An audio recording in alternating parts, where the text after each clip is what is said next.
O Grande Conflito. Capítulo 5. A Aurora.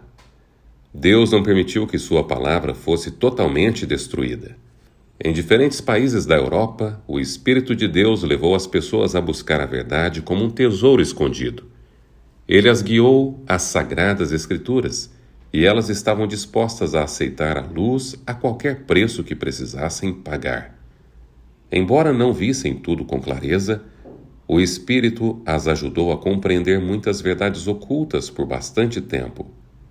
Havia chegado o momento das Escrituras serem entregues ao povo na própria língua. Tinha passado a meia-noite do mundo. Em muitas terras, sinais da chegada da aurora se aproximavam.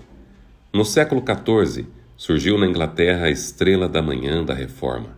John Wycliffe se destacou na faculdade por sua espiritualidade fervorosa, bem como por seu conhecimento acadêmico sensato.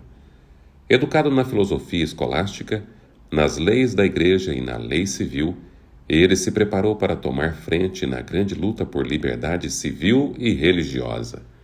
Adquiriu a disciplina intelectual das escolas e compreendia as táticas dos eruditos. A extensão e a amplitude de seu conhecimento despertavam o respeito tanto de amigos quanto de inimigos. Seus inimigos não eram capazes de desacreditar a causa da reforma, expondo a ignorância ou a fraqueza de seu porta-voz. Enquanto Wycliffe ainda estava na faculdade, começou a estudar as Escrituras. Antes disso, sentia uma grande carência que nem os estudos acadêmicos, nem os ensinos da igreja eram capazes de suprir. Na palavra de Deus encontrou aquilo que buscava. Viu Cristo ser apresentado como nosso único advogado. Decidiu proclamar as verdades que descobriu. Quando começou sua obra, Wycliffe não se opôs a Roma. No entanto, quanto mais claramente reconhecia os erros do papado, com maior avidez apresentava os ensinos da Bíblia. Percebeu que Roma havia abandonado a palavra de Deus, trocando-a pelas tradições humanas.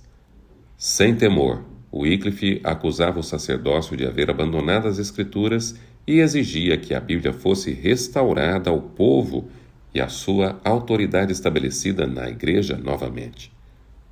Era um pregador habilidoso e eloquente, e sua vida diária demonstrava as verdades que pregava. Seu conhecimento das Escrituras, a pureza de sua vida e sua coragem e integridade obtinham respeito por toda parte. Muitos viam os males da Igreja Romana, recebiam de bom grado e com alegria as verdades que Wycliffe trazia à tona. No entanto, os líderes papais se encheram de ira. Esse reformador estava adquirindo influência maior que a deles. Wycliffe era um perspicaz detector de erros e se posicionava destemidamente contra os abusos que Roma aprovava. Embora fosse capelão do rei, objetou com ousadia o pagamento de tributos que o Papa exigia do rei da Inglaterra. A reivindicação papal de autoridade sobre os governantes seculares era contrária tanto à razão quanto à revelação. As exigências do Papa haviam despertado ressentimento, e os ensinos de Wycliffe influenciavam a mente dos líderes da nação. O rei e os nobres se uniram na recusa a pagar tributos. Frades mendicantes inundavam a Inglaterra, corroendo a grandeza e a prosperidade da nação.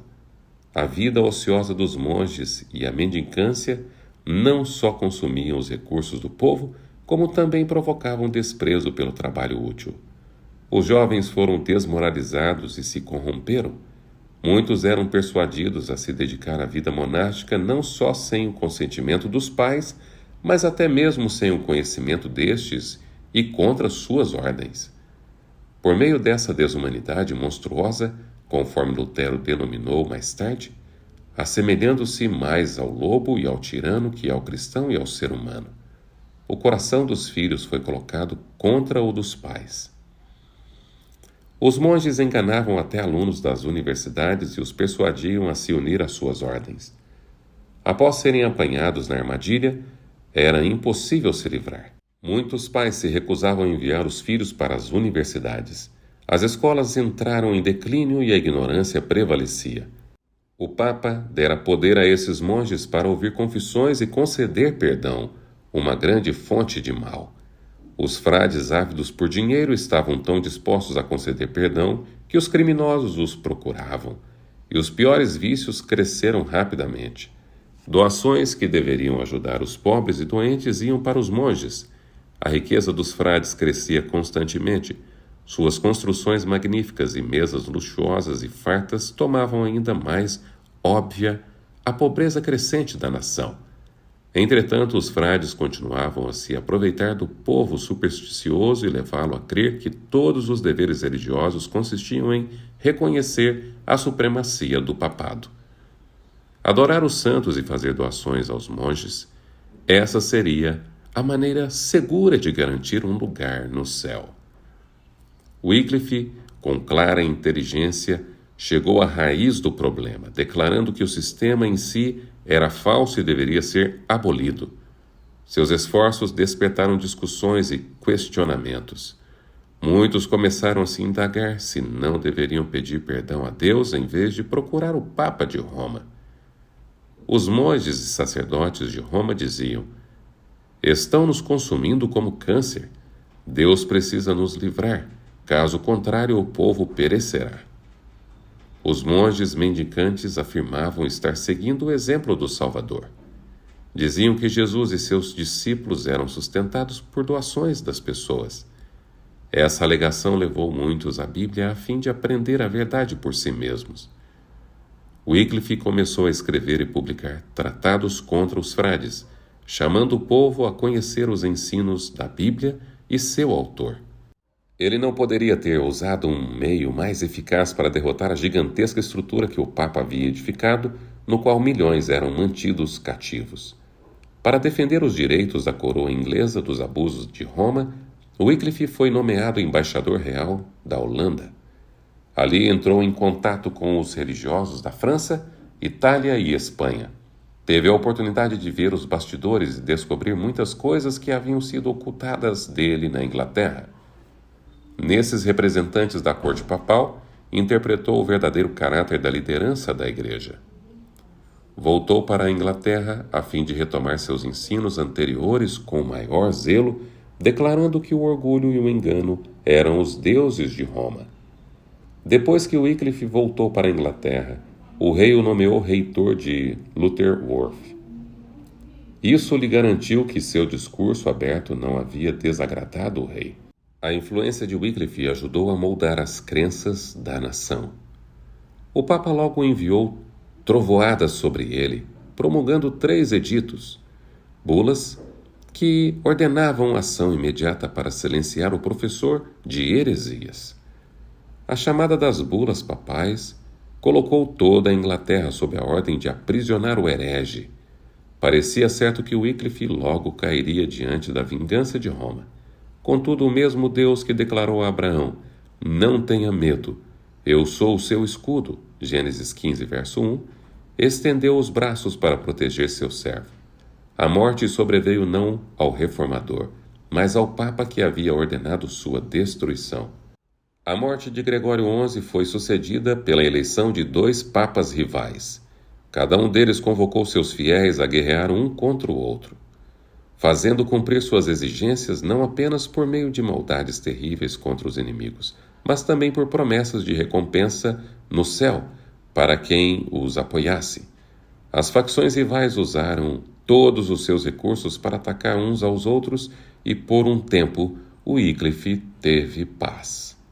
Essa divisão, com toda a contenda e corrupção que provocou, preparou o caminho para a reforma, ao permitir que as pessoas vissem a realidade do papado. Wycliffe conclamou o povo a refletir se esses 2 papas não estavam falando a verdade ao chamar um ao outro de anticristo. Determinado a espalhar a luz por todas as partes da Inglaterra, Wycliffe organizou um grupo de pregadores, homens simples e devotos que amavam a verdade e queriam disseminá-la. Eles ensinavam nos mercados, nas ruas das grandes cidades e nas estradas do campo, procurando os idosos, enfermos e pobres, anunciando a eles as boas novas da graça de Deus. Em Oxford, Wycliffe pregou a palavra de Deus na universidade. Recebeu o título de doutor do Evangelho, mas a maior obra de sua vida foi a tradução das Escrituras para o inglês, a fim de que todos da Inglaterra pudessem ler sobre as obras maravilhosas de Deus. De repente, porém, seus esforços foram detidos, embora ainda não tivessem nem 60 anos de idade. Trabalho e estudos constantes, bem como os ataques de inimigos, haviam esgotado suas forças, fazendo-o envelhecer prematuramente. Foi acometido por uma doença perigosa. Os frades acharam que ele se arrependeria dos males que havia trazido à igreja e foram correndo para o quarto dele a fim de ouvir sua confissão. A morte está em seus lábios, disseram. Admita suas falhas. Retrate-se em nossa presença por tudo aquilo que falou contra nós. O reformador ouviu em silêncio. Pediu ao seu auxiliar que o levantasse na cama. Olhando diretamente para eles, disse na voz forte e firme que tantas vezes os fizera tremer: Não vou morrer, mas sim viver, e novamente declararei os males dos frades. Atônitos e humilhados, os monges saíram do quarto o mais rápido possível. Wycliffe viveu para dar aos seus conterrâneos as mais poderosas de todas as armas contra Roma: a Bíblia, o agente designado pelo céu para libertar, esclarecer e evangelizar as pessoas. Wycliffe sabia que ele só tinha alguns anos para trabalhar. Sabia da oposição que enfrentaria, mas, encorajado pelas promessas da palavra de Deus, seguiu adiante. Em plena capacidade intelectual, com rica experiência, tinha sido preparado pelas mãos de Deus para o maior de seus labores. Em sua residência paroquial em Lutterworth, sem dar atenção à tempestade que rugia ao seu redor, o reformador se dedicou à tarefa escolhida. Finalmente a obra foi concluída, a primeira tradução da Bíblia para o inglês. Wycliffe colocou nas mãos do povo inglês uma luz que nunca se apagaria. Fizera mais para abrir as cadeias da ignorância, libertar e elevar seu país do que qualquer vitória no campo de batalha havia realizado até então. Cópias da Bíblia só podiam ser feitas por meio de trabalho fatigante. Tantas pessoas desejavam ter o livro que os copistas mal davam conta da demanda. Compradores ricos queriam a Bíblia inteira. Outros compravam apenas uma parte. Em muitos casos, famílias se uniam para comprar um exemplar. A Bíblia de Wycliffe logo conseguiu entrar no lar das pessoas. Wycliffe passou a ensinar as doutrinas distintivas do protestantismo, a salvação pela fé em Cristo e a infalibilidade apenas da Bíblia. Quase metade do povo inglês aceitou a nova fé. As autoridades da igreja ficaram desanimadas ao descobrir que as Escrituras estavam disponíveis. Naquela época, não havia lei na Inglaterra proibindo a Bíblia, uma vez que ela nunca tinha sido publicada na língua do povo. Mais tarde, porém, essas leis foram promulgadas e rigorosamente colocadas em prática. Mais uma vez, os líderes de Roma tramaram para silenciar a voz do reformador. Primeiro, um sínodo declarou que seus escritos eram heréticos. Conquistaram o apoio do jovem rei Ricardo II e conseguiram um decreto real condenando à prisão todos aqueles que defendessem as doutrinas abominadas. Wycliffe apelou da decisão do sínodo no parlamento. Sem temor, acusou a hierarquia perante o Concílio Nacional e exigiu reforma dos enormes abusos que a Igreja aprovava. Seus inimigos ficaram confusos. Todos esperavam que o reformador, idoso, solitário e sem amigos, cedesse à autoridade da coroa. Em vez disso, porém, o parlamento foi tocado pelo emocionante apelo de Wycliffe. Então o parlamento revogou o edito de perseguição e Wycliffe foi livrado mais uma vez. Novamente foi levado à corte, mas dessa vez perante o tribunal eclesiástico mais elevado do reino. Ali, por fim, a obra do reformador seria detida, pensavam os seguidores do Papa. Se conquistassem seu objetivo, Wycliffe só sairia do tribunal para ser lançado às chamas. Wycliffe, porém, não se retratou. Defendeu seus ensinos sem temor e refutou as acusações de seus perseguidores. Convocou os ouvintes a comparecer perante a corte divina e pesou seus falsos argumentos e enganos na balança das verdades eternas. O poder do Espírito Santo sobreveio aos ouvintes. As palavras do reformador invadiram seu coração como setas da aljava do Senhor. Lançou de volta para eles a acusação de heresia que haviam lhe feito. Com quem vocês pensam estar lidando? Perguntou. Com um velhinho à beira da sepultura? Não, com a verdade. A verdade é mais forte que vocês e irá derrotá-los. Depois de dizer isso, ele se retirou e nenhum de seus adversários tentou impedi-lo. A obra de Wycliffe estava quase terminada. Contudo, mais uma vez, ele precisaria testemunhar do Evangelho. Foi convocado a ser julgado diante da corte papal em Roma, a qual tantas vezes havia derramado o sangue do povo de Deus. Por causa de um derrame, não pôde comparecer. Muito embora fosse impossível ir pessoalmente para ser ouvido em Roma, ele falou por carta. Com espírito respeitoso e cristão, o reformador escreveu para o Papa, mas fazendo uma repreensão severa à pompa e ao orgulho do papado. Wycliffe demonstrou a mansidão e a humildade de Cristo ao Papa e aos seus cardeais, revelando não só a eles, mas a toda a cristandade o contraste entre aqueles líderes e o mestre a quem alegavam representar. Wycliffe tinha total expectativa de pagar pela fidelidade com a própria vida. O rei, o Papa e os bispos se uniram para destruí-lo, e parecia certo que dentro de poucos meses ele seria queimado na estaca. Mesmo assim, sua coragem permaneceu inabalável. Tendo defendido a verdade com ousadia ao longo de toda a sua vida, Wycliffe não seria vítima do ódio de seus adversários.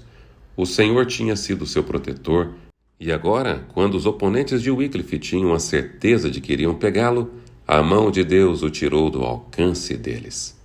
Em sua igreja, em Luther Wharf, quando estava prestes a ministrar a ceia, teve um derrame e morreu pouco tempo depois.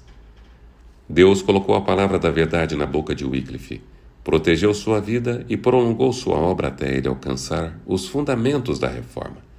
Não houve ninguém antes dele cuja obra pudesse ajudá-lo a moldar o sistema da reforma. Foi o primeiro porta-voz de uma nova era. Contudo, a verdade que apresentou havia uma unidade e inteireza que reformadores posteriores não ultrapassaram e alguns nem chegaram a alcançar. A estrutura era tão firme e verdadeira que aqueles que o sucederam não precisaram refazê-la. O grande movimento de Wycliffe iniciou a libertação das nações unidas a Roma por tanto tempo. Se originou na Bíblia. Ela foi a fonte de bênçãos que fluiu pelas eras desde o século XIV. Embora Wycliffe tenha sido educado para considerar Roma uma autoridade infalível e aceitar seus ensinos e costumes milenários como reverência inquestionável, afastou-se de tudo isso para ouvir a santa palavra de Deus. Declarou que a única autoridade verdadeira não era a Igreja falando por meio do Papa, mas a voz de Deus se comunicando em sua palavra. E ensinava que o Espírito Santo era o seu único intérprete. Wycliffe foi um dos maiores reformadores. Poucos que vieram depois se igualaram a ele. Pureza de vida, diligência constante em seus estudos e labores, integridade incorruptível e amor cristão caracterizaram o primeiro dos reformadores. Foi a Bíblia quem o fez assim. O estudo das Escrituras enobrece cada pensamento, sentimento e ambição de uma forma que nenhum outro estudo é capaz de fazer. Dá firmeza de propósito, coragem e força. Os estudos fervorosos e reverentes das Escrituras podem dar ao mundo pessoas de intelecto mais forte e princípios mais nobres do que o resultado da melhor instrução disponível em meio às filosofias humanas. Os seguidores de Wycliffe, conhecidos como Wycliffitas e Lollardos, se espalharam por outras terras e levaram o Evangelho consigo. A partir do momento em que seu líder se foi, os pregadores passaram a trabalhar com zelo ainda maior do que antes. Muitas pessoas se reuniam para ouvi-los. Alguns nobres e até mesmo a esposa do rei faziam parte do grupo de conversos. Em muitos lugares, as pessoas retiraram das igrejas os símbolos idólatras de Roma. Entretanto, logo perseguição implacável recaiu sobre aqueles que ousaram aceitar a Bíblia como guia. Pela primeira vez na história da Inglaterra, a lei passou a condenar à estaca os discípulos do Evangelho. Era martírio após martírio. Aqueles que pregavam a verdade eram caçados como inimigos da igreja e traidores do reino, mas eles continuavam a pregar em lugares secretos. Encontravam abrigo nos lares humildes dos pobres e, com frequência, se escondiam em tocas e cavernas. Um protesto calmo e paciente contra a corrupção da fé religiosa continuou por séculos. Os cristãos daquela época haviam aprendido a amar a palavra de Deus e sofreram com perseverança por causa disso. Muitos sacrificaram seus bens terrenos por Cristo. Aqueles que tinham permissão para viver em seus lares abrigavam com alegria os cristãos banidos. Então também eram expulsos e aceitavam jubilosos seu papel de excluídos.